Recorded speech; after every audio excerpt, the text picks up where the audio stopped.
والصلاة والسلام على رسوله الكريم أعوذ بالله من الشيطان الرجيم بسم الله الرحمن الرحيم. حاضرین کرام، مجھ سے جو لوگ ذاتی طور پر واقف ہیں وہ اس بات سے بھی واقف ہیں کہ میں اصلاً ادب اور فلسفے کا آدمی رہا ہوں. میرے دور میں اگرچہ بہت سے ایسے مراحل آئے ہیں کہ جن میں بہت سی چیزوں سے دلچسپی پیدا ہوئی، لیکن طبیعت کی افتاد کچھ ایسی واقع ہوئی تھی کہ زیادہ تر دلچسپی ادب اور فلسفے کے مباحث ہی سے شروع میں رہی. مذہب بطور ایک علمی حقیقت کے یا بحثیت علمی مطالعے کے میری زندگی میں بہت بعد میں داخل ہوا ہے. اس وقت داخل ہوا ہے جب میں نے یہاں گورنمنٹ کالج میں اپنی تعلیم کی ابتدا کی. اس پس منظر کی وجہ سے یہ بالکل بدیہی سی بات ہے کہ مجھے کبھی اس صورتحال سے تو سابقہ پیش نہیں آیا کہ کسی شخص کو پڑھنے میں، اس کا مطالعہ کرنے میں، اس کے بارے میں کوئی چیز جاننے میں کوئی مذہبی تعصب آڑے آ گیا. اہم دینی مکاتب فکر کے اس سلسلے میں جناب غلام احمد صاحب پرویز پر گفتگو کرتے ہوئے میں نے تمہید میں یہ بات اس لیے عرض کی کہ میں نے ان کو اس زمانے میں بھی پڑھا جس زمانے میں بھی مذہب سے کوئی اس طرح کی علمی دلچسپی نہیں تھی. اس زمانے میں پھر پڑھا جب مذہب کے ساتھ علمی دلچسپی پیدا ہوئی، اور دونوں ہی ادوار میں ذہنی پس منظر کی نوعیت اس طرح کی تھی کہ تعصب کے لیے جو وجوہ ہو سکتی ہیں وہ موجود نہیں تھی.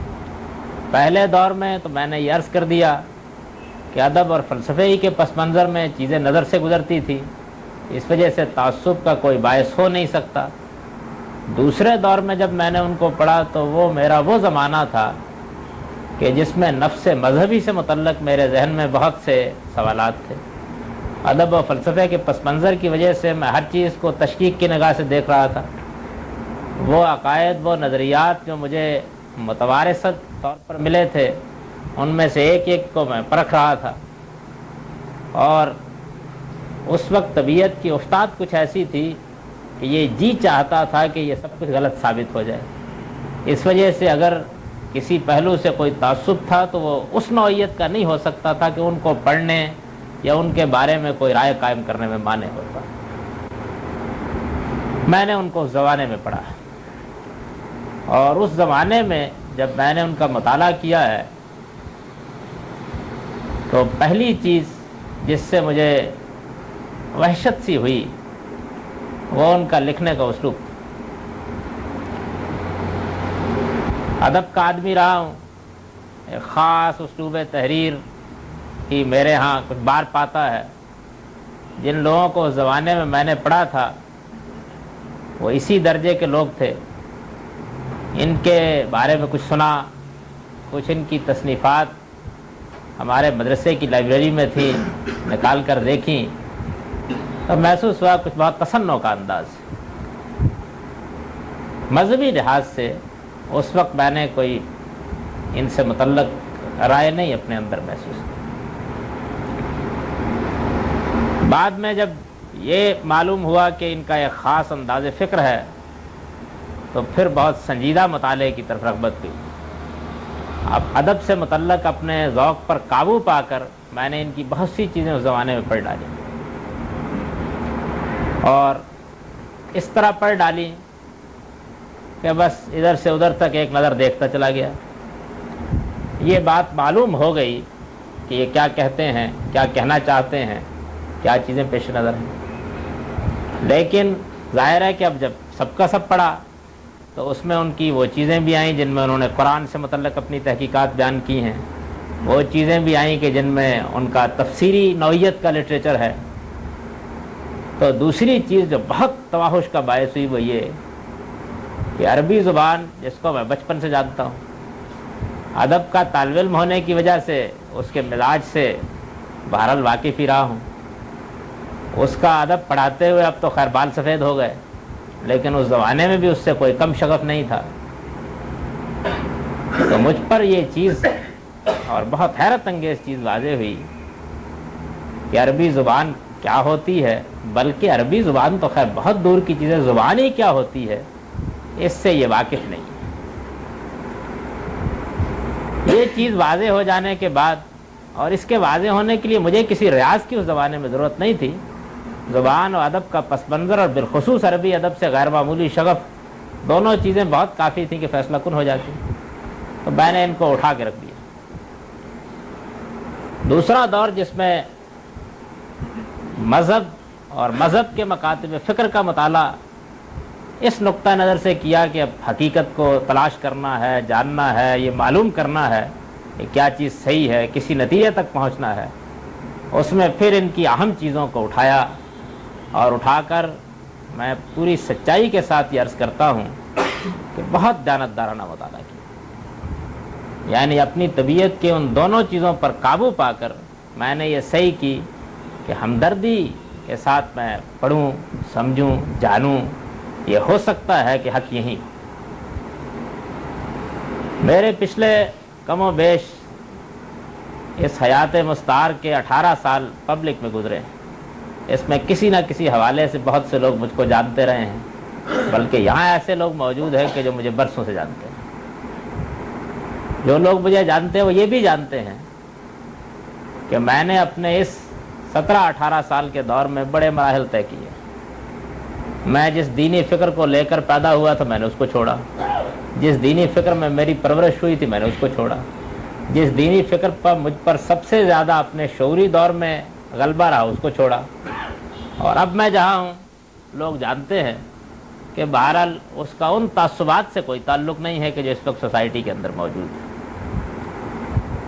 اس وجہ سے یہ تو ایک بالکل واقعی بات ہے کہ اگر یہ کوئی حق ہوتا تو میں اگر رجم و ارتداد پر علماء کی گالیاں کھا سکتا ہوں تو مجھے اس پر بھی کھانے میں کوئی بات نہ ہوتی. میری اگر یہ بات سمجھ میں آ جاتی تو میں اس کا علمبردار ہوتا، اس کو پیش کرتا، پوری شان کے ساتھ پیش کرتا. وَلَوْ قَطَّعُوا رَأْسِي لَدَيْكَ وَأَوْسَاجِ. میں اب اگر ان کے نقطہ نظر پر تنقید کر رہا ہوں تو میں نے یہ سب اس لیے عرض کر دیا کہ میری زندگی کا کوئی دور ایسا نہیں ہے کہ جس میں میں نے ان کو پڑھا ہو، ان کے نقطہ نظر کو سمجھنے کی کوشش کی ہو، اور اس وقت عام طور پر ہمارے ہاں لوگوں کے اندر ان کے بارے میں تعصب ہے، اور میں اس کا اعتراف کرتا ہوں کہ تعصب ہے، وہ حائل رہا.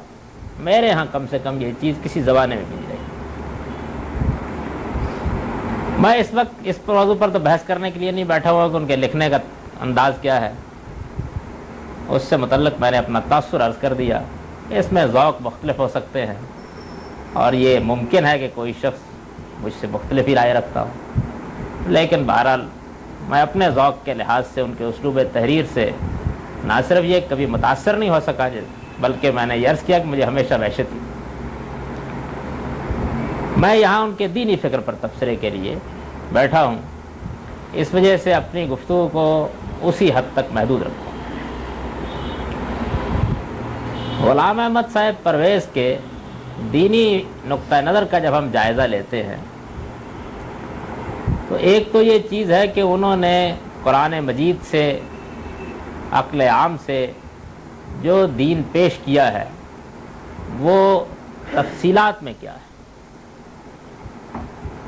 اس باب میں تو یہ ہو سکتا ہے کہ مجھے قدم قدم پر ان سے اختلاف ہے، اور میں اگر ان اختلافات کو بیان کرنا شروع کروں تو پھر یہ حقائق اگرچہ لذیذ تر نہیں ہے لیکن بہت دراز ہو سکتی ہے.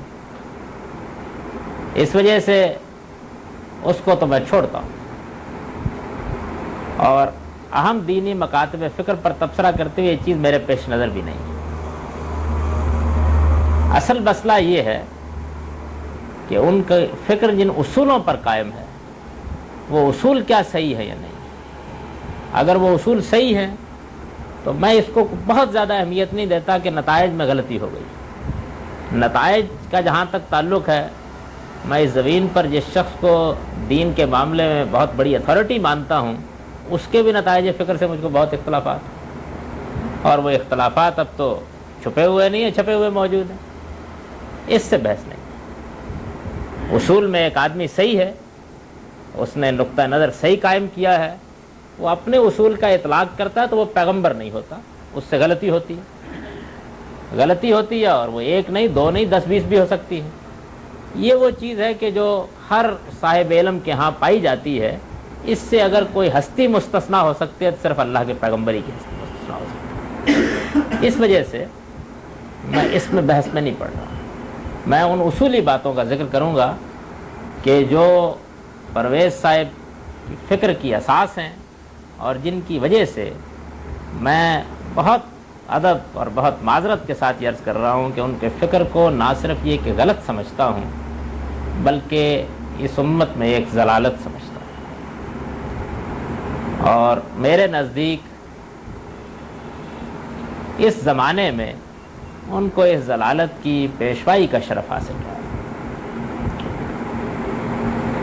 یہ خیال نہ کیجیے گا کہ یہ میں نے کوئی سخت بات کر دی، یعنی یہ بالکل صحیح طریقے پر وہ تاثر ہے جو میں نے علمی طور پر قائم کیا۔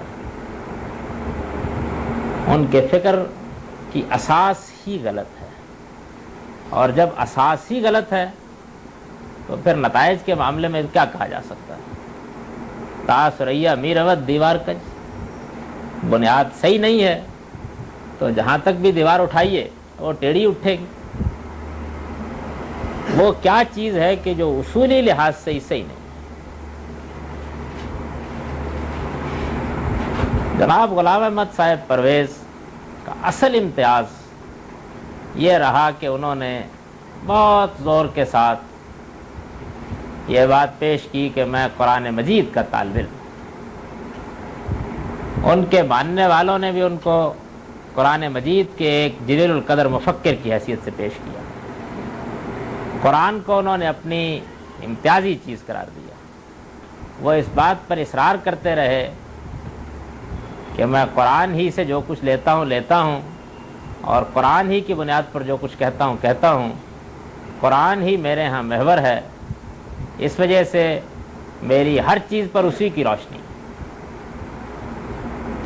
چنانچہ یہ مسئلہ تو پہلے ہی مرحلے میں طے ہو جاتا ہے کہ ان پر بحث کرتے ہوئے ہمارے پاس اللہ کی کتاب موجود ہے جس سے ان کا فکر سارا کا سارا نکلا ہے، اور ان کا مدار بھی اسی پر ہے، اور وہ اسی کی بنیاد پر کہتے ہیں کہ میں نے دین کو سمجھا ہے۔ تو اس میں یہ چیز خود بخود واضح ہو جاتی ہے کہ قرآن مجید کے فہم کے لیے یا قرآن مجید تک رسائی کے لیے جو اصول انہوں نے قائم کیے ہیں وہ اصول کیا صحیح ہیں۔ یوں سمجھ لیجئے کہ قرآن مجید پر تدبر کے اصول ہی میں اگر تو صحت ہے تو نتائج پر گفتگو ہو سکتی ہے، اور ان میں سے کوئی چیز مانی بھی جا سکتی ہے، کوئی رد بھی کی جا سکتی ہے۔ اسی میں صحت نہیں ہے، اور اس میں ایسی غلطی ہے کہ جس غلطی کو بنیادی غلطی کہنا چاہیے، ایسی غلطی ہے کہ جس غلطی کے بعد پھر کسی چیز کے صحیح ہونے کا امکان ہی بس ایک حادثہ ہو جاتا ہے۔ تو پھر ظاہر بات ہے کہ جو تبصرہ میں نے کیا ہے، میرا خیال یہ ہے کہ اس سے اختلاف کی گنجائش نہ ہوگی، اور اگر اختلاف کی گنجائش ہو بھی تو کم سے کم میں جن دلائل کی بنیاد پر وہ رائے رکھتا ہوں، مجھے لوگ یہ حق دیں گے کہ میں وہ رائے رکھوں۔ وہ اصول جس پر وہ قرآن مجید کو سمجھتے ہیں، اس میں سب سے اہم چیز، سب سے بنیادی چیز زبان کے بارے میں ان کا تصور ہے۔ یہ بات تو بالکل واضح ہے کہ قرآن مجید زبان کے لبادے میں، یعنی ایسا تو نہیں ہے کہ اللہ تعالیٰ نے مفہوم حرم میں سے ہر شخص پر القاء کر دیا ہے۔ پیغمبر پر بھی وہ باللفظ نازل ہوا ہے اور ہمیں بھی باللفظ ملا ہے۔ اب اس کی ہدایت کہ غوامض اور اسرار جو بھی ہوں، بہرحال ان کا دروازہ زبانی، یعنی اس شہرستان معانی میں داخل ہونے کی کوئی راہ اس کے سوا نہیں کہ زبانی سے اندر داخل ہوا جائے۔ زبان کے اصول، زبان کے قواعد، زبان جو کچھ بھی ہے وہ ایک حاکم کی حیثیت سے موجود رہے گی۔ کوئی آدمی اگر اس دروازے کے سوا کسی اور دروازے سے داخل ہونا چاہے گا تو ظاہر بات ہے کہ وہ کہیں اور چلا جائے گا، اس لیے کہ وہاں جانے کا دروازہ تو وہی ہے، اس کے سوا کوئی اور دروازہ نہیں۔ اس وجہ سے ہم اپنے ہاں بھی جب یہ بات کہتے ہیں لوگوں کو اجنبی لگتی ہے کہ عربیت کا بڑا اعلیٰ ذوق ہونا چاہیے، قرآن مجید کے فہم کے لیے آدمی کو اس زبان کو بہت اچھی طرح جاننا چاہیے، لیکن اگر کوئی شخص اس حقیقت کو جان لے کہ جب قرآن میں جو کچھ ہے اس تک جانے کی کوئی رائے اس کے سوا نہیں ہے تو پھر اس راہ کو کھولے بغیر تو اندر نہیں جایا جا سکتا۔ اس راہ کے لیے انہوں نے کیا طریقہ اختیار کیا، اس کو جاننے سے پہلے چند اصولی باتیں زبان سے متعلق جان لی۔ دنیا میں زبان اللہ کا بہت بڑا عطیہ ہے، اس میں ایک قدر مشترک ہے کہ انسان سب کے سب نطق اور ادراک کی صلاحیت لے کے پیدا ہوئے ہیں۔ ہم بھی ایک زبان بولتے ہیں، عرب بھی ایک زبان بولتے ہیں، برطانیہ میں رہنے والے بھی ایک زبان بولتے ہیں، المانیہ میں رہنے والے بھی ایک زبان بولتے ہیں۔ ان سب زبانوں میں الفاظ، محاورے، اسالیب مختلف ہوتے ہیں، لیکن زبان کی کچھ اقدار مشترکہ ہیں جو ہر جگہ موجود ہوتی ہیں، جن زبانوں کو ہم جانتے ہیں ان میں بھی موجود ہوتی ہیں۔ ان میں سے ایک چیز یہ ہے کہ بہرحال زبان کی تاریخ کا اگر علمی مطالعہ کیا جائے تو یہ معلوم ہوتا ہے کہ اس کی ابتدا تو ہماری اصوات ہی سے ہوئی ہے نا، یعنی ہمارے منہ سے جو آوازیں نکلتی ہیں انہی کے مختلف گروپ بن گئے ہیں اور وہ پھر آہستہ آہستہ تعامل سے بامانی ہوتے چلے گئے ہیں۔ لفظ اس طرح بنے ہیں، جملے اس طرح بنے ہیں۔ یہ ہمارا بچہ اب بھی سیکھتا ہے تو دیکھ لیجئے کیسے سیکھتا ہے، کس طرح مفردات سے تالیفوں تک پہنچتا ہے۔ تو انسان کی زبان اس طریقے سے بنی ہے۔ اب ظاہر ہے کہ اس میں یہ چیز پیدا ہو گئی ہے کہ جو لفظ بھی ہم بولتے ہیں اس کی ایک حقیقت ہوتی، یعنی اس کی اگر آپ تاریخ کا تتبع کریں، اس کے پیچھے پیچھے چلیں اور یہ جانیں کہ یہ کہاں سے بنا ہے تو پہنچ جاتا آدمی، یعنی کبھی پہنچ جاتا ہے کبھی نہیں پہنچتا، لیکن بہرحال بہت سی زبانوں میں پہنچ جاتا ہے۔ یہ کسی لفظ کی حقیقت تک پہنچنا، وہ کہاں سے نکلا، کہاں سے بنا، اس کی ابتدائی صوت کیا تھی، اس وقت وہ کس معنی میں تھا، مختلف ادوار میں وہ کن مراحل سے گزرا، یہ وہ چیز ہے کہ جو دنیا کی ہر زبانی میں ہوتی ہے۔ عربی زبان کا معاملہ یہ ہے کہ وہ چونکہ دوسری زبانوں کے اختلاط سے نہیں بنی، اس لیے اس میں یہ تحقیق اور بھی آسان ہو جاتی ہے۔ اور عربی زبان سے واقف ہر شخص جانتا ہے کہ اس میں ہم بہت آسانی کے ساتھ یہ بتا دیتے ہیں کہ یہ ایک مادہ ہے جس سے مختلف الفاظ مختلف مراحل میں بنتے چلے گئے۔ ہماری اپنی زبان میں بھی یہ ہوتا ہے۔ ہماری زبان میں کیا ہوگا، ہم جو لفظ بول رہے ہیں وہ لفظ کسی دوسری زبان سے آیا ہوگا، مثلا وہ ہندی سے آیا ہوگا، وہ فارسی سے آیا ہوگا، وہ عربی سے آیا ہوگا، وہاں وہ ظاہر ہے کہ کسی طریقے سے بنا ہوگا، اس کے بننے کی وہ تاریخ وہاں بھی موجود ہوگی، اس کی ہم تحقیق کرتے کرتے اس کی بالکل انتہا تک بھی اگر ممکن ہوتا ہے تو پہنچ جاتے ہیں اور یہ بتا دیتے ہیں کہ یہ لفظ مختلف ادوار میں ان مراحل سے گزر کر یہاں تک پہنچا ہے۔ یہ لسانیات کا بڑا دلچسپ موضوع ہے، یعنی اس میں یہ بات جانی جاتی ہے کہ لفظ کی تاریخ کیا ہے۔ اس پر عربی زبان میں بھی بہت سی چیزیں لکھی گئی ہیں، ہماری اردو میں بھی ہیں۔ اس کا فائدہ کیا ہوتا ہے؟ اس کا فائدہ یہ ہوتا ہے کہ آدمی یہ جان لیتا ہے کہ ہم جس لفظ کو آج بول رہے ہیں یہ لفظ اپنا کیا پس منظر رکھتا ہے، اس میں یہ معنی کیسے پیدا ہوئے ہیں یہ جان لیتا ہے۔ لیکن اس ساری بحث کا تعلق علم لسانیات سے ہے۔ اس بحث کا زبان کے فہم، کسی کلام پر تدبر سے کوئی تعلق نہیں۔ کسی کلام کا متکلم جب اپنا مدعا بیان کرتا ہے تو اس میں یہ چیز کوئی اہمیت نہیں رکھتی کہ جو لفظ اس نے استعمال کیا اس لفظ کی تعریف کیا ہے، اس میں یہ چیز اہمیت رکھتی ہے کہ اس نے یہ لفظ جب استعمال کیا اس وقت یہ کس معنی میں بولا جاتا تھا، جو محاورہ استعمال کیا اس زمانے میں اس کا کیا مفہوم تھا، یہ چیز اہمیت رکھتی ہے۔ یہ چیز بالکل بدیہی ہے. میں چند بہت عام فہم مثالیں دے دیتا ہوں، سے بات سمجھ میں آ جائے گی. ہم اردو زبان میں عام بولتے ہیں شوربہ. اس زمانے میں اس زمانے میں یہ لفظ بولا جاتا رہا ہے. میں آج اگر یہ کہوں یہاں پر کہ میں نے شوربے کے ساتھ روٹی کھائی ہے، تو اس کا ایک مفہوم ہے جو اس زمانے میں جب میں یہ لفظ بول رہا ہوں، جب یہ فقرہ میری زبان سے نکل رہا ہے، متعارف ہے. میرا مخاطب فوراً وہ مفہوم سمجھ لیتا ہے، اور اس مفہوم کو سمجھ لینے کے بعد وہ میرے مدعا کو پا لیتا ہے. اس میں کوئی اس کو دقت نہیں ہوتی. یعنی وہ میں نے شوربے سے روٹی کھائی ہے میں نہ میں کی تاریخ پر غور کرتا ہے، نہ نے کی تاریخ کو کریدتا ہے، نہ روٹی کے بارے میں یہ بحث کرتا ہے کہ یہ کہاں سے لفظ بن کے آ گیا ہے، نہ کھائی ہے کی تاریخ سے اس کو کوئی دلچسپی ہوتی ہے.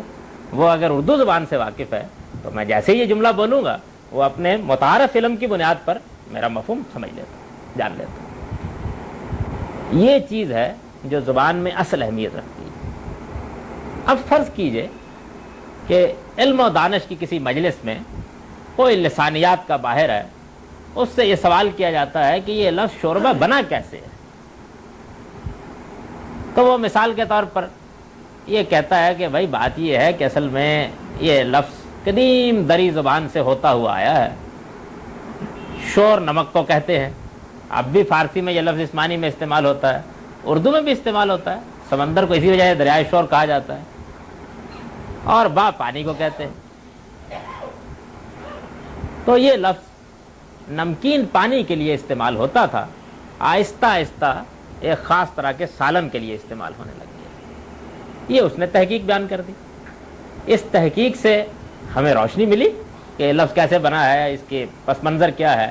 لیکن وہ مفہوم جو متکلم نے یہ جملہ بول کر کے میں نے شوربے سے روٹی کھائی ہے ادا کرنا چاہا تھا، اس میں نہ اس تحقیق نے کوئی اضافہ کیا نہ اس میں کوئی کمی. وہ مفہوم اپنی جگہ ہے. اب دیکھیے کہ یہ بحث اگر لسانیات کے دائرے میں رہی تو اس میں ایک حسن بھی ہے، اس کی داد بھی دی جا سکتی ہے، اس سے لطف بھی اٹھایا جا سکتا ہے. لیکن یہ جملہ میں نے اپنی کتاب میں لکھ دیا کہ میں نے شوربے سے روٹی کھائی، یعنی کوئی مضمون بیان کرتے ہوئے جملہ لکھ دیا. میری کتاب پر 2 4 5 10 صدیاں گزر گئیں. اب اس کے بعد ایک آدمی میری کتاب کی شرح لکھتا ہے. شرح لکھتے وقت اس کے لیے فطری اصول یہ ہوگا کہ وہ یہ دیکھے کہ جب یہ کتاب جاوید لکھ رہے تھے اس وقت شوربہ کس مفہوم میں استعمال ہوتا ہے. یہ فطری اصول ہوگا. وہ اگر یہ تحقیق کرے گا، اس زمانے کی زبان کی تحقیق کرے گا، جانے گا، اور اس کو یہ معلوم ہو جائے گا کہ خاص طرح کے سالن کو شوربہ کہا جاتا تھا، تو بس وہ میرا مفہوم صحیح سمجھ لے گا. لیکن اس کے برخلاف اگر اس نے یہ کام شروع کر دیا کہ اس نے لسانیات کی کوئی کتاب کہیں سے اٹھا لی، اور لسانیات کی کوئی کتاب اٹھانے کے بعد شوربے کی تاریخ پر تحقیق شروع کر دی، اور تحقیق شروع کرنے کے بعد اس نے وہ معلومات حاصل کر لیں کہ شور اصل میں نمک کو کہتے ہیں اور با اصل میں پانی کو کہتے ہیں، اور میرے جملے کا یہ مطلب بیان کر دیا کہ میں نے نمکین پانی سے روٹی کھائی ہے، تو اصل میں اس نے نہ صرف یہ کہ علم پر ظلم کیا ہے، نہ صرف یہ کہ زبان پر ظلم کیا ہے، بلکہ مجھ پر بھی ظلم کیا. میں یہ بات ہرگز نہیں کہنا چاہتا تھا، یہ میرا مدعا نہیں تھا، یہ بات میرے پیش نظر ہی نہیں تھی. میں نے نمکین پانی سے ہرگز روٹی نہیں کھائی، میں نے ایک خاص طرح کے سالن سے روٹی کھائی تھی. میں نے اپنے اس عمل کو اس فقرے میں بیان کیا تھا. میری بات کو اس نے سمجھنے کے لیے جو طریقہ اختیار کیا وہ طریقہ غلط ہے. یہ طریقہ، یہ بات نہ خیال کیجئے کہ دنیا کی صرف کسی ایک آدھ زبانی میں، ہر زبان میں اختیار کیا جا سکتا ہے. یہ ہمارے گھروں میں حوالہ ہے ٹیلی ویژن. فرض کر لیجئے کہ میں یہ کہتا ہوں کہ میں نے ایک ٹیلی ویژن خریدا. اس زمانے کا ہر آدمی جانتا ہے ٹیلی ویژن کیا ہے، ایک خاص آلہ ہے. اس کو بولتے ہی اس کا ایک تصور آ جاتا ہے. اگر فرض کر لیجئے کہ کوئی آدمی لغت پر تحقیق کر رہا ہو تو وہ بھی یہی بیان کرے گا کہ ٹیلی ویژن ایک اس طرح کا آلہ ہے، اس میں اس طریقے سے ایک خاص اسٹیشن سے جو گفتگو بات چیت بھی کی جاتی ہے، یا کوئی ڈرامہ کیا جاتا ہے، یا کوئی اور اس طرح کی چیز ہوتی ہے، وہ نشر ہو جاتی ہے، اس میں آواز بھی آتی ہے، تصویر، اس کی تصویر کھینچ دے گا.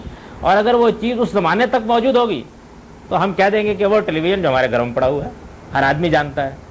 لیکن میں نے ٹیلی ویژن خریدا، میرے اس جملے پر کوئی آدمی لسانیات کی تحقیق شروع کر دے اور تحقیق شروع کر کے یہ کہ دیکھیے جی اٹلی کا مطلب تو اصل میں ہوتا ہے انتقال اور وین کا مطلب ہوتا ہے منظر، اس لیے جاوید احمد نے ایک انتقال منظر خریدا۔ تو یہ لسانیات کی تحقیق صحیح ہونے کے باوجود بھی غلط جگہ پر ہو گئی۔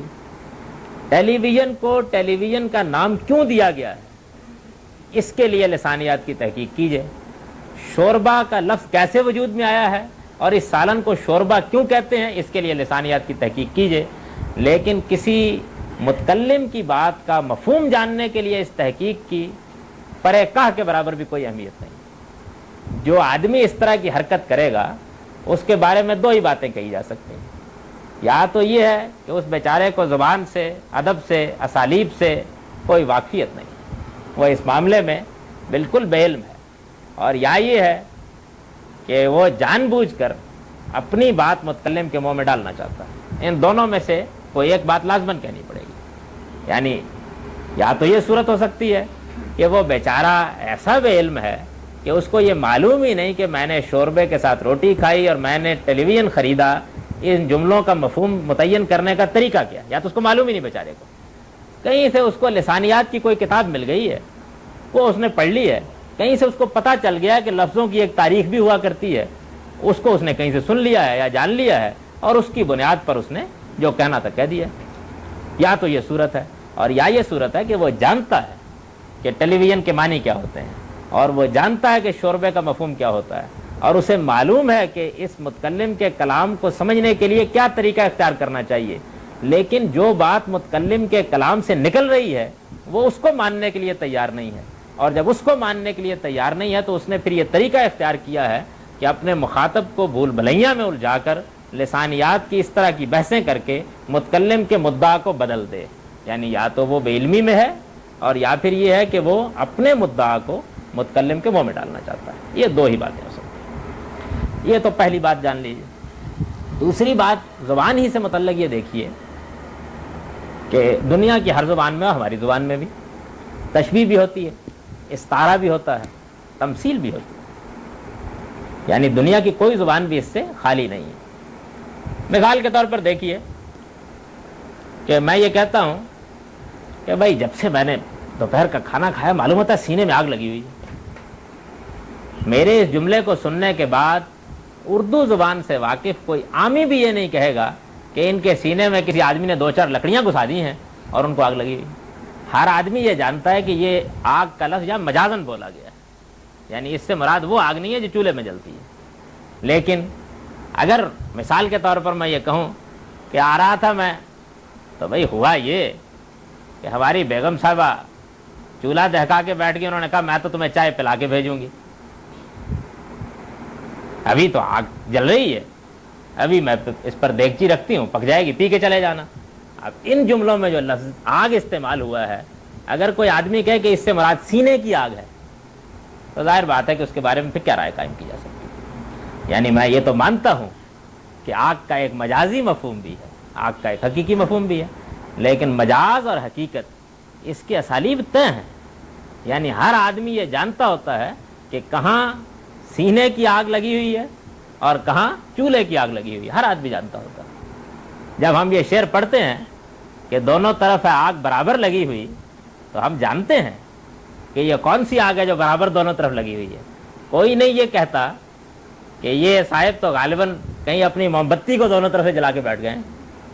ہر آدمی جانتا ہے کہ یہاں دونوں طرف کون سی آگ برابر لگی ہوئی ہے، ہر آدمی جانتا ہے۔ لیکن اگر کوئی آدمی اس طرح کے سیاق میں آگ کا لفظ استعمال کرتا ہے کہ جس میں کوئی قرینہ ہی موجود نہیں ہے اس کو سینے کی آگ، حسد کی آگ کے معنی میں لینے کے لیے، اور پھر وہ اصرار کرتا ہے کہ وہاں وہ بات داخل کر دے، تو بھائی دو ہی باتیں ہوں گی نا پھر بھی، یا تو وہ زبان کے ان اسالیب سے جاہل محض ہے، نہیں جانتا، اور یا یہ بات ہوگی کہ وہ کوئی خاص مقصد ہے جس کے تحت سینے کی آگ کو چولہے کی آگ بنانا چاہتا ہے اور چولہے کی آگ کو سینے کی آگ بنانا چاہتا ہے۔ دو ہی باتیں ہو سکتی ہیں۔ میرے پاس ایک آدمی آتا ہے، وہ آ کر مجھ سے کہتا ہے کہ جی آپ کے وہ شاگرد انہوں نے تو کمال کر دیا، ایسے حسن و خوبی کے ساتھ بات کی اور ایسی شان اور وقار کے ساتھ بات کی کہ بس مخاطب کے چھکے چھڑا دیے۔ ہم نے کہا تم تو بھائی شیر آدمی. ان جملوں میں میرے کسی مخاطب کو بھی یہ شبہ نہیں ہوگا کہ اس شیر سے مراد وہ شیر ہے جس کو میرے بچے چڑیا گھر میں دیکھ کے آئے. ہر آدمی جانتا ہے کہ یہاں شیر کا کیا مفہوم. لیکن اگر یہی جملہ پھر فرض کیجیے میں بولوں تو بھائی صبح بچوں نے بہت تنگ کر رکھا ہوا تھا, انہوں نے کہا جی ہم تو چڑیا گھر میں جا کے شیر دیکھیں گے, اور آپ یہ کہیں کہ وہ چڑیا گھر میں ایک بہادر آدمی کو دیکھنے کے لیے گئے تھے, تو میں اس کے بارے میں کیا رائے قائم کروں؟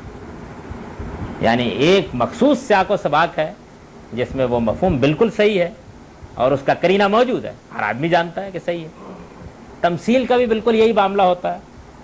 ہم کسی چیز کو جب مثال کے طور پر پیش کرتے ہیں تو اس میں ایسے الفاظ, ایسے جملے لے آتے ہیں جس سے ہمارا مخاطب جان لیتا ہے کہ یہ بات ہم مثال کے طور پر پیش کر رہے ہیں. ایک بہت اعلیٰ درجے کا خطیب حضرت مسیح علیہ السلامی کو دیکھیے, تم کو میں کیا کہوں, تم جس کے انتظار میں ہو تمہارا حال تو یہ ہے کہ تم گویا 11 کنواریاں ہو, تیل کی کپیاں بھر کے بیٹھی ہو, تم کو معلوم نہیں کہ دولہے نے کس وقت آنا ہے, تم انتظار کر رہی ہو کہ دیا جلاتی رہیں گی, لیکن جب دولہے کے آنے کا وقت ہوا تم سب سو گئی. یعنی یہ تمثیل ہے. اس تمثیل میں ہر آدمی جانتا ہے کہ ایسے قرائن موجود ہیں کہ یہاں یہ نہیں ہے کہ واقعی حضرت مسیح کے وہاں قوم میں کوئی 11 دلہنیں تھیں اور وہ تیل کی کپیاں لے کے بیٹھی ہوئی تھی. اپنی قوم کو خطاب کر کے کہتے ہیں کہ تم زمین کا نمک ہو, اگر یہ نمک ہی اپنی نمکینی سے محروم ہو گیا تو پھر کیا باقی رہ جائے گا. یہ معلوم ہے کہ یہاں زمین کا نمک کس معنی میں استعمال ہوا ہے. اس سے مراد یہ نہیں ہے کہ کوہستان نمک کا نمک ہے. اس تمثیل کو سنتے ہی آدمی جان لیتا ہے کہ مدعا کیا ہے. فریسیوں فقیہوں کو خطاب کر کے کہتے ہیں کہ بدبختو, تم نے میرے شاگردوں پر اعتراض کیا کہ انہوں نے ہاتھ دھو کر کھانا نہیں کھایا, تم تو وہ ہو کہ مچھروں کو چھانتے ہو اور اونٹوں کو نگلتے ہو. یہ ہر شخص جانتا ہے کہ اونٹ کو نگلنے سے مراد کیا ہے. یعنی وہ اونٹ جو صحرائے عرب میں پایا جاتا ہے اس کو سموجہ نگل لینا مراد نہیں ہے. یہاں اس سے خاص مجاز کا مفہوم مراد ہے. ایک بڑی عمدہ تمثیل میں انہوں نے یہ بات بیان کیا, نہیں الفاظ اسالیب بتا رہے ہیں, اس کے لیے کوئی شرح کرنے کی ضرورت نہیں ہوتی, آدمی جان لیتا ہے. لیکن اگر کوئی آدمی یہ کہے کہ رسول اللہ صلی اللہ علیہ وسلم نے آخری حج کے موقع پر اپنی امت کی طرف سے 100 اونٹ ذبح کیے, اور کوئی آدمی یہ کہے کہ اس موقع پر انہوں نے اصل میں بہت بڑی بڑی بعض حقیقتیں ذبح کر دی تھی, اور ذبح کرنے سے مراد یہ تھا کہ انہوں نے سب حقیقتوں کو پکڑا جو عرب کی جاہلیت میں مانی جاتی تھی اور اپنے پاؤں کے نیچے رکھ دیا, تو ظاہر ہے کہ اس سیاق میں, اس سباق میں اس مفہوم کے لیے کوئی گنجائش نہیں, کسی طرح بھی نہیں بنتی. زبان کے اندر یہ چیزیں مسلمات کی حیثیت رکھتی ہیں. ہر وہ آدمی جو اردو جانتا ہے وہ یہ جانتا ہے کہ ان مواقع پر وہ کیا چیزیں ہوتی ہیں کلام میں کہ جن چیزوں کو آدمی سمجھ لیتا ہے اور وہ یہ جان لیتا ہے کہ بات کیا کہی جا رہی ہے. قرآن مجید میں بھی جو زبان استعمال ہوئی ہے اس میں یہ ساری چیزیں, یعنی اس میں جتنے الفاظ استعمال ہوئے ہیں, ہم ان کے مادوں کی تحقیق بھی کر سکتے ہیں. ہم یہ بھی جان سکتے ہیں کہ وہ مختلف ادوار میں ترقی کرتے ہوئے اس مفہوم تک کیسے پہنچے ہیں. لیکن یہ بات کہ وہ تحقیق کس مقصد کے لیے کی جائے کہ یہ معلوم ہو کہ لفظ میں یہ معنی پیدا کیسے ہوئے ہیں, یہ تو لسانیات کی بڑی اعلیٰ بحث ہوئی. اور وہ تحقیق اس مقصد کے لیے کی جائے کہ لفظ کا وہ مفہوم جس میں وہ آج استعمال ہوتا ہے یا اس وقت استعمال ہوتا ہے تو اس کو تبدیل کر کے ایک نیا مفہوم اس میں داخل کر دیا جائے, تو یہ وہی چیز ہوگی. میں نے بھی بیان کیا بھائی, یہ میں لفظ بول رہا ہوں, لفظ میں نے کہا میری زبان سے ایک لفظ نکلا. لفظ کے معنی جانتے ہیں, عربی زبان کا مصدر ہے. مصدر عربی قاعدے کے مطابق اس میں فاعل کے معنی میں بھی استعمال ہوتا ہے, اس میں مفعول کے معنی میں بھی. یہ ملفوظ کے معنی میں استعمال ہوتا ہے, عربی میں بھی استعمال ہوتا ہے, اردو میں بھی استعمال ہوتا ہے. وہاں بھی اس کے یہی معنی ہے, یہاں بھی اس کے یہی معنی ہے. لیکن اس کی تحقیق کیجیے نا, اس کی مادے کی, تو اس کا مطلب ہے پھینکی ہوئی چیز. کسی چیز کو اگر پھینک دیں تو کہیں گے لفظ. اب یہ کہ فرض کیجئے کہ کوئی آدمی یہ کہے کہ میں نے ایک لفظ بولا اور آپ یہ کہیں کہ اس نے ایک پھینکی ہوئی چیز بولی, تو اس تحقیق کی کوئی کیا داد دے گا؟ تو یہی کہے گا کہ یا تو آپ زبان سے بالکل واقف نہیں ہے, آپ کو واقعہ یہ ہے کہ وہی صورت ہو گئی ہے کہ خدا گنجے کو ناخن نہ دے, کوئی چیز ادھر ادھر سے کہیں سے اٹھا لیا آپ نے, اور اٹھا کر آپ نے اس میں سے کچھ چیزیں جمع کر کے یہ خیال کر لیا ہے کہ ایک چیز مادہ بھی ہوتا ہے, ایک چیز لفظ کی تحقیق بھی ہوتی ہے, یہ کہیں سے مل گئی.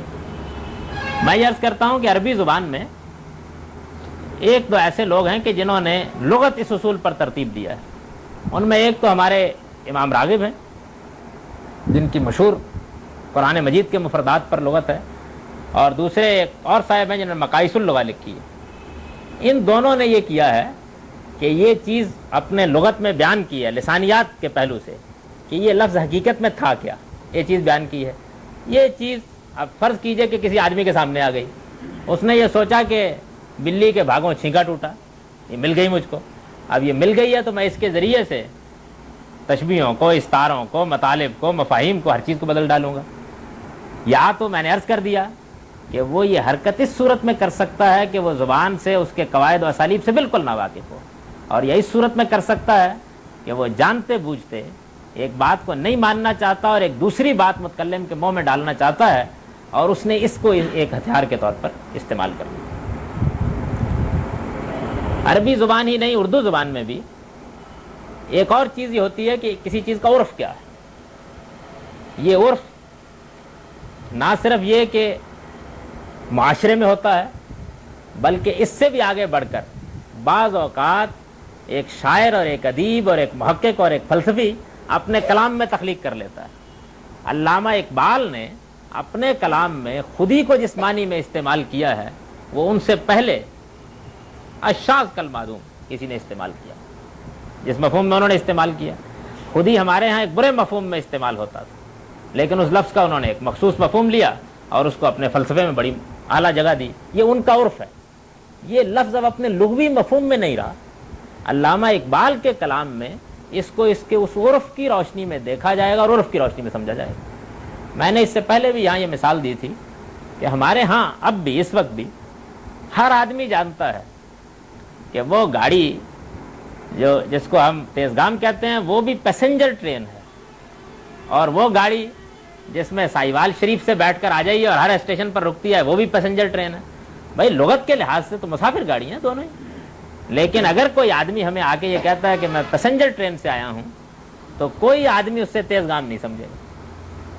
یہ معاشرے کا عرف ہے, یعنی لفظ کی لغت میں وہ مفہوم موجود ہے لیکن معاشرے کے عرف نے اس کو بالکل دوسرے مفہوم میں مستعمل کر دیا ہے. یہ چیزیں ہیں جو زبان کے اندر ملحوظ رکھنی چاہیے. اب میں یہ عرض کرتا ہوں کہ پرویز صاحب نے کیا کیا. انہوں نے یہ کیا, یہ جو میں نے ابھی مثالیں دی, قرآن مجید کے عرف کو, وہ عرف جو معاشرے نے پیدا کیا, وہ عرف جو سیاق سباق نے پیدا کیا, وہ عرف جو متکلم نے پیدا کیا, ملحوظ رکھے بغیر علامہ اقبال کے کلام میں خودی کا وہ مفہوم داخل کر دیا جو لغت میں لکھا ہوا تھا. اسی طرح سے ایک مقام کے اوپر کوئی کرینہ نہیں, جملہ یہ ہے کہ میری بیوی چولہے پر آگ جلا کر چائے پکا رہی تھی, اور وہ مصر ہیں اس بات کے اوپر کہ یہاں آگ سے مراد حسد کی آگ. یعنی میں مثالیں عرض کر رہا ہوں. ایک چیز میں تشبیہ اور استعارے کا کوئی امکان ہی نہیں ہے سرے سے. زبان ابا کرتی ہے کہ وہاں مانا جائے, وہ اس کو تشبیہ اور استعارے کے مفہوم میں لے رہے ہیں. اب اس کا نتیجہ کیا نکلتا ہے؟ اس کا نتیجہ یہ نکلتا ہے کہ جو بات متکلم کہنا چاہتا ہے وہ کہیں سے کہیں چلی جاتی ہے. اس کے لیے وہ کیا طریقے استعمال کرتے ہیں؟ وہی طریقے استعمال کرتے ہیں جو میں نے ابھی بیان کر دیے. یعنی جہاں لفظ کے اس مفہوم کو انہیں قبول نہیں کرنا ہوتا, یا یہ کہیے کہ ان کو غلطی لگی ہوئی ہے, دونوں ہی صورتیں ہو سکتی ہیں, تو وہ یہ کریں گے کہ وہاں اس کے مادے کی تحقیق پیش فرما دیں گے. اس مادے کی تحقیق سے وہ ایک نیا مفہوم پیدا کریں گے اس لفظ میں. اہل عرب اس سے واقف ہی نہیں ہوں گے, اہل اردو بھی واقف نہیں ہوں گے, لیکن وہ نیا مفہوم پیدا کر کے آیت کی تعویل کر دیں گے. جیسے میں نے عرض کیا نا کہ وہ مادے کی تحقیق کریں گے, اور میرا یہ جملہ کہ میں نے ایک ٹیلی ویژن خریدا, اس کا مطلب یہ بیان کر دیں گے کہ میں نے ایک انتقال منظر خریدا. عرف کو نظر انداز کر دیں گے. تمثیل وہاں پیدا کر دیں گے جہاں تمثیل کا کوئی کرینہ ہی نہیں ہے, تشبیہ وہاں پیدا کر دیں گے یہاں تشبیہ کا کوئی کرینہ ہی نہیں ہے. تو یہ واقعہ ہے کہ میں چونکہ طبیعت کے اعتبار سے کچھ اس مزاج کا آدمی ہوں کہ میں آخری درجے میں حسن ظن قائم کرتا ہوں, لیکن میں نے ان کو اس وقت بھی پڑھا تھا تو بڑی مشکل سے مجھے اپنے حسن ظن پر قائم رہنا نصیب ہوا. اور میں نے اس وقت اس لیکچر کو دینے سے پہلے ان کی چیزیں دوبارہ دیکھیں تو واقعہ ہے کہ بس میں اپنے آپ کو یہی کہہ سکتا ہوں کہ بھائی حسن ظن قائم رکھو, ورنہ اس پہلی بات کے لیے گنجائش نہیں بنتی کسی طرح بھی کہ غلطی لگی ہوئی ہے. صاف یہ معلوم ہوتا ہے کہ وہ بعض قرآن مجید کی صریح باتوں کو نہیں ماننا چاہتے اور جب نہیں ماننا چاہتے تو پھر اس کے بعد وہ یہ طریقے اختیار کر لیتے ہیں. یہ صاف معلوم ہوتا ہے. لیکن میں اپنے اس تاثر کے باوجود یہ کہتا ہوں کہ ہو سکتا ہے ان کو غلطی لگے. یعنی یہ صاف معلوم ہوتا ہے. میں بھی مثالیں پیش کروں گا تو آپ بھی جان لیں گے کہ یہ میں تاثر کس وجہ سے قائم کرتا ہوں. دیکھیے یہ میرے سامنے ان کی مفہوم القرآن ہے, یہ میرے سامنے ان کی لغات القرآن ہے. مفہوم القرآن میں انہوں نے قرآن مجید کا مفہوم بیان کیا ہے اپنی تحقیق اپنے علم کے مطابق, پورے قرآن پر ہے.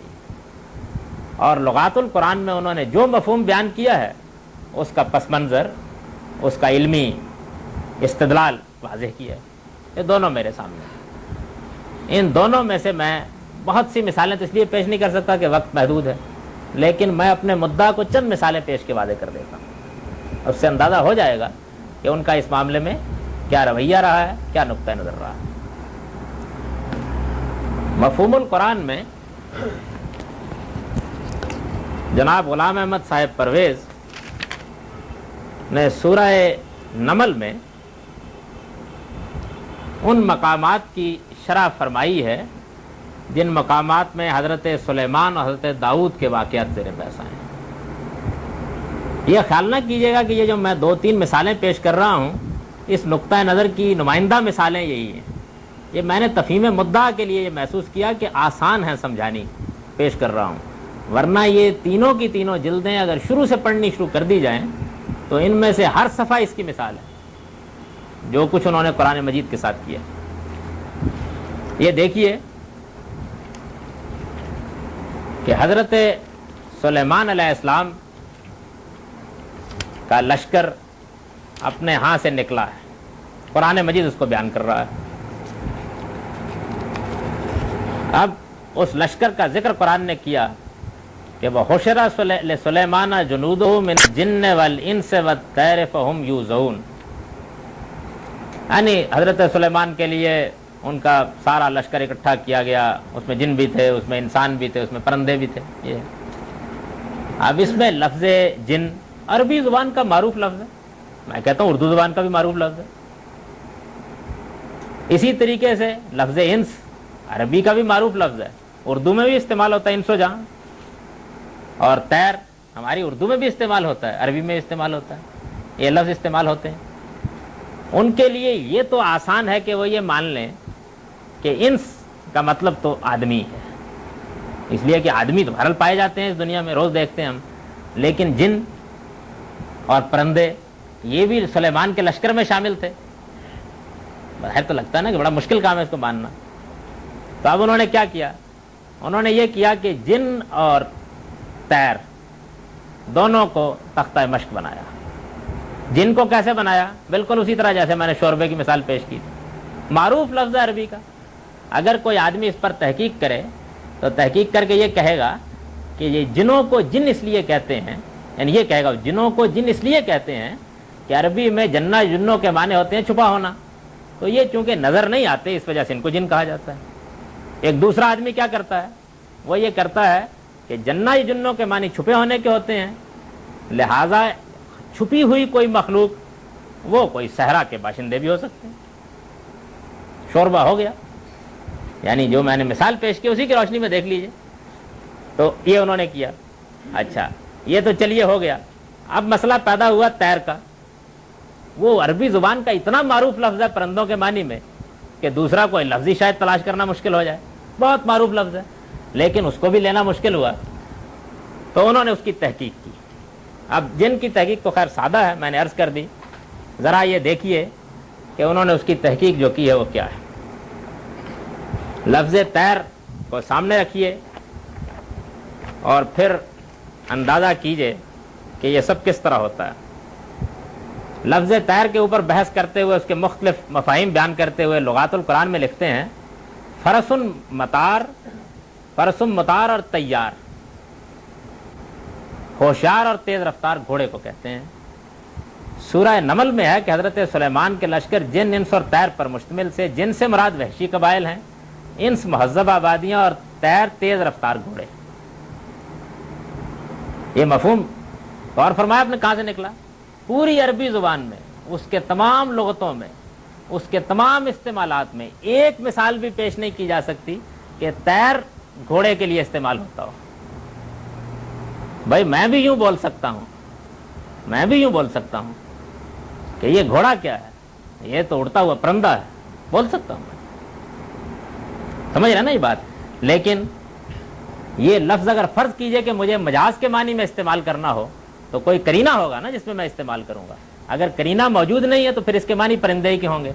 اب اگر کوئی آدمی فرض کیجئے یہ کہے کہ یہ جو بس جا رہی ہے جس کے پیچھے لکھا ہوا ہے پپو طیارہ, دیکھا ہوگا ہمارے یہاں روز چلتی ہیں بسیں, تو طیارہ جو ہے وہ تو اصل میں جہاز کو کہتے ہیں, لہذا یہ جہاز ہے. یہاں انہوں نے کیا فرسن طیار, یہ مثال دی, تیز رفتار گھوڑا. جب فرس کا لفظ ساتھ بولا جائے گا, جب طیار بولا جائے گا تو یہ معنی اس میں پیدا ہو جائیں گے. یہ معنی مجازن پیدا ہوتے ہیں. ہم نے اسی مجازی مفہوم میں جہاز کو طیارہ کہنا شروع کیا ہوا اپنی زبان میں, لیکن جب لفظ تیر ان سارے کرینوں سے بالاتر ہو کے آئے گا تو اس کے معنی گھوڑے کے کیسے ہو جائیں گے؟ وہ تو پرندہ ہی رہے گا, کوئی امکان نہیں اس بات کا. تو انہوں نے یہ لے لیا, اس کو سامنے رکھیے اور اس کے بعد ذرا آگے دیکھیے.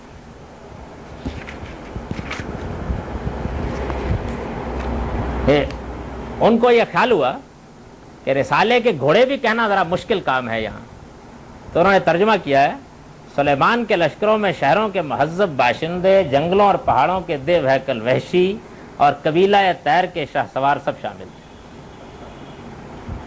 وہاں سے وہ یہاں تک قبیلہ تیر ہو گیا. یہاں کچھ غرابت محسوس ہوتی ہے اگر وہی مفہوم لیا جائے تو یہ انہوں نے کر دیا. یہ قبیلہ تیر کیا چیز ہے؟